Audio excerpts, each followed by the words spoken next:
Komisi 11 DPR RI menetapkan Wakil Menteri Keuangan Anggito Abimanyu menjadi Ketua Dewan Komisioner Lembaga Penjamin Simpanan periode 2025-2030. Saya pikir apa yang bisa saya lakukan untuk memberikan nilai tambah, karena apa yang dilakukan oleh Pak Purbayan sudah memadai. Komisi 11 DPR RI menetapkan Wakil Menteri Keuangan Anggito Abimanyu menjadi Ketua Dewan Komisioner Lembaga Penjamin Simpanan periode 2025-2030.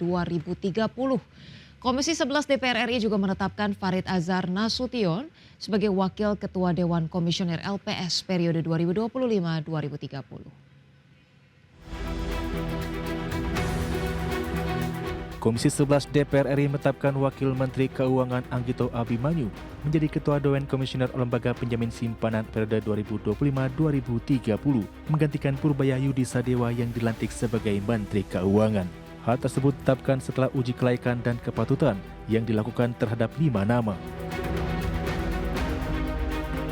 Dalam paparannya, Anggito menawarkan program yang diberi nama Aksara untuk memperbaiki kinerja dan kualitas dari LPS. Aksara merupakan istilah yang merujuk pada program aset manajemen kompetisi, kompetisi pendidikan dan SDM, sosial media dan literasi keuangan, aset kelolaan, responsibilitas sosial dan aplikasi teknologi. Anggito menegaskan sesuai dengan mandat yang diberikan kepada LPS, LPS akan melakukan penjaminan kepada perusahaan asuransi. Menurut Anggito, hal ini merupakan tantangan bagi LPS. Jadi Aksara ini saya pikir over the weekend yang lalu Pak ya, saya pikir apa yang bisa saya lakukan untuk memberikan nilai tambah, karena apa yang dilakukan oleh Pak Purbayan sudah memadai Pak. Tetapi memang sebagai suatu lembaga yang mengelola keuangan ya, asetnya sekarang berapa, 320 triliun kalau nggak salah, cukup besar, maka diperlukan skill yang lebih tinggi dari yang ada sekarang. Baik itu hard skill dari sisi kemampuan untuk mengelola sektor keuangan, mendeteksi dini sampai dengan melakukan resolusi, apalagi sekarang mandatnya ditambah dengan asuransi, maka menurut saya apa yang dilakukan oleh LPS sekarang ini belum memadai Pak.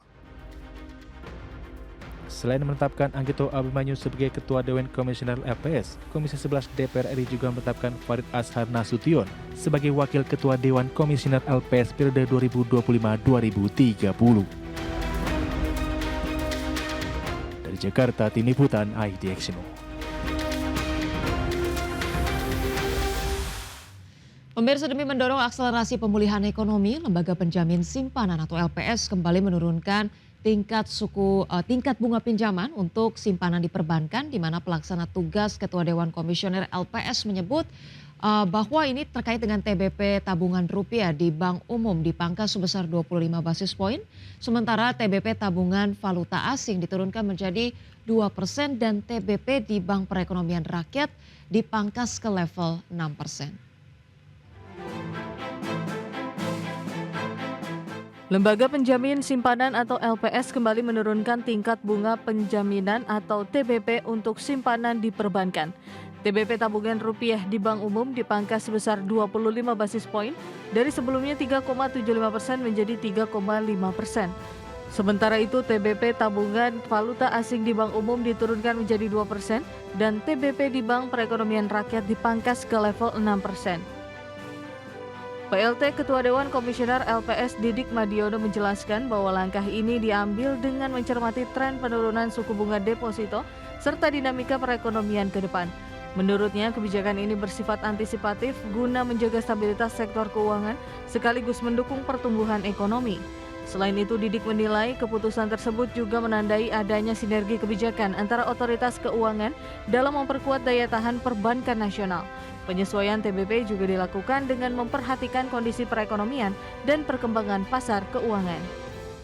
Rapat Dewan Komisioner Lembaga Penjamin Simpanan menetapkan untuk menurunkan tingkat bunga penjaminan simpanan dalam rupiah di Bank Umum dan Bank Perekonomian Rakyat, serta tingkat bunga penjaminan simpanan dalam valuta asing di Bank Umum turun sebesar 25 basis poin menjadi masing-masing sebagai berikut. Simpanan rupiah pada Bank Umum tingkat bunga penjaminan maksimal 3,5%. Untuk simpanan falas di Bank Umum 2%. Kemudian untuk simpanan rupiah di Bank Perekonomian Rakyat 6%. Didik menambahkan bahwa penetapan ini akan dievaluasi secara berkala dan terbuka untuk disesuaikan sesuai dinamika perekonomian, perbankan, dan pasar keuangan. LPS pun meyakini sistem perbankan akan mampu mendorong perekonomian ke depan yang lebih baik. Jakarta, Raharjo Patmo, IDX Channel. Pembangunan infrastruktur dipastikan akan mendorong sektor lainnya meningkat dan memberikan efek lanjutan ke perekonomian. Ekonom dan pelaku pasar menilai perbaikan sektor infrastruktur akan mendorong peningkatan ekonomi, di samping memberikan efek pendorong bagi kinerja saham sektor tersebut. Sektor infrastruktur diakui sebagai salah satu sektor yang memiliki daya ungkit tinggi di perekonomian dan daya tarik investasi di tengah persaingan global. Dalam diskusi Link Up Market Movers IDX Channel, ekonom Indef Ahmad Heri Firdaus menyebut pelaku pasar menunggu keseriusan pemerintah untuk mendorong sejumlah proyek strategis nasional atau pembangunan lainnya. Dukungan infrastruktur yang memadai diakui akan menopang hilirisasi industri yang berkontribusi hampir 20% dari PDB nasional. Kan industri ini sebenarnya bukan sunset, karena sampai kapanpun penduduk ya masyarakat ini pasti ya kan menggunakan produk-produk tekstil ya.